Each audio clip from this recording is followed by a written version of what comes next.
Hello friends, welcome. So friends, आज हम सीखेंगे इंग्लिश में whom का यूज कैसे किया जाता है। whom का मतलब होता है किसे या किसको। बहुत लोग इसमें कंफ्यूज रहते हैं कि whom का यूज हम कैसे करें। सो फ्रेंड्स, इसमें कभी कभी हमें प्रीपोजिशन लगानी पड़ती है और प्रीपोजिशन कभी कभी whom के साथ आ जाती है, कभी कभी सेंटेंस के लास्ट में आ जाती है। तो आज हम इसी कंफ्यूजन को दूर करेंगे और मेरे साथ बने रहने के लिए please like, share and subscribe to my channel and hit the bell icon. Let's begin.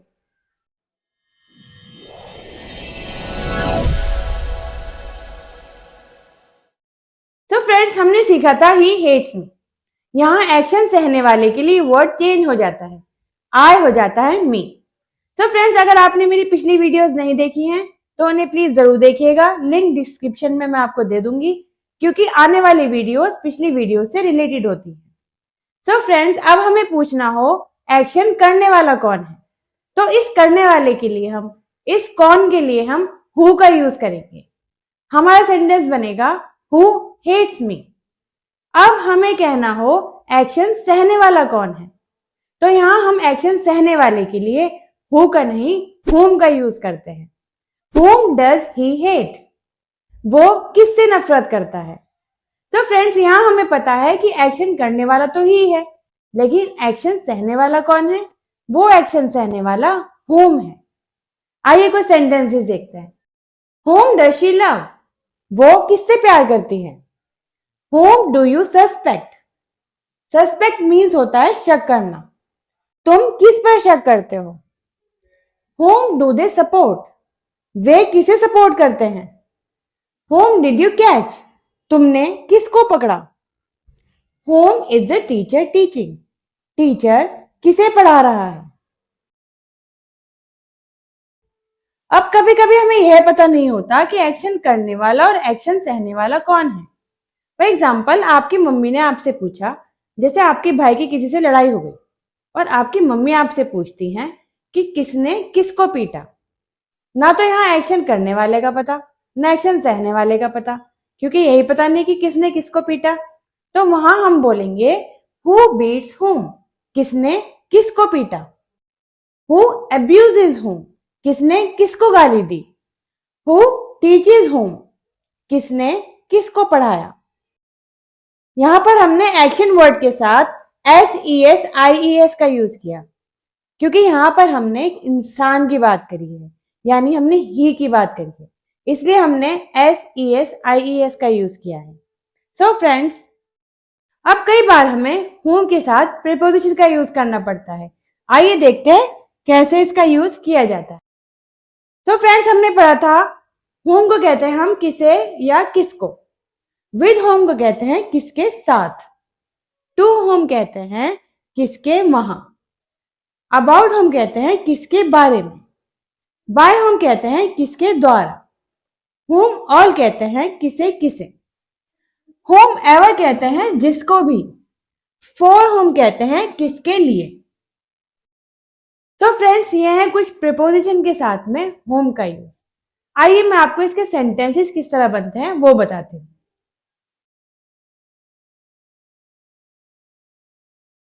For whom are you waiting? तुम किसका इंतजार कर रहे हो।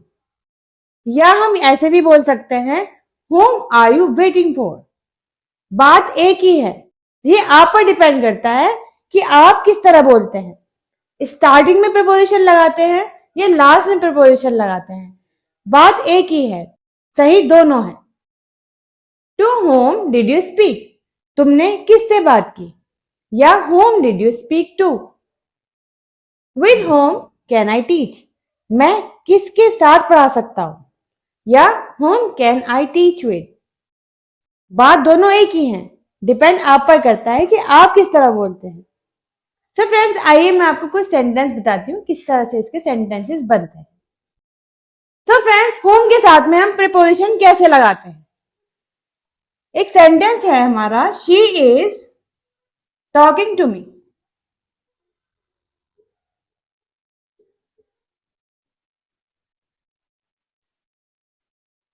अब हमने इस मी को होम बना दिया। हमने कहा वो मुझसे बात कर रही है। अब हम कहेंगे वो किससे बात कर रही है। Whom is she talking to. हम ऐसे भी बना सकते हैं, इस टू को हम आगे ले सकते हैं। To whom is she talking. यह हुआ हमारा सेंटेंस बनाने का तरीका। अब मैंने कहा Ravi is going to Indore with me. Ravi मेरे साथ इंदौर जा रहा है। अब हमें कहना है रवि किसके साथ इंदौर जा रहा है, तो इस मी को होम बना। Whom is Ravi going to Indore with, या इस विद को आप आगे भी ला सकते हैं। With whom is Ravi going to Indore. ये आप पर डिपेंड करता है कि आप अपना सेंटेंस किस तरह बनाते हैं। प्रपोजिशन को लास्ट में लगाते हैं या अपने प्रपोजिशन को स्टार्टिंग में लगाते हैं, ये सब आप पर डिपेंड करता है। सो फ्रेंड्स, आई होप आपको ये वीडियो समझ में आई होगी। होम का यूज कैसे किया जाता है, सेंटेंसेस कैसे बनाए जाते हैं, आपको अच्छे से समझ में आ गया होगा। मेरे साथ बने रहने के लिए आपका बहुत बहुत शुक्रिया। Please like, share and subscribe to my channel and hit the bell icon. मिलते हैं नेक्स्ट एपिसोड में नेक्स्ट टॉपिक के साथ। तब तक के लिए खुश रहिए, स्वस्थ रहिए।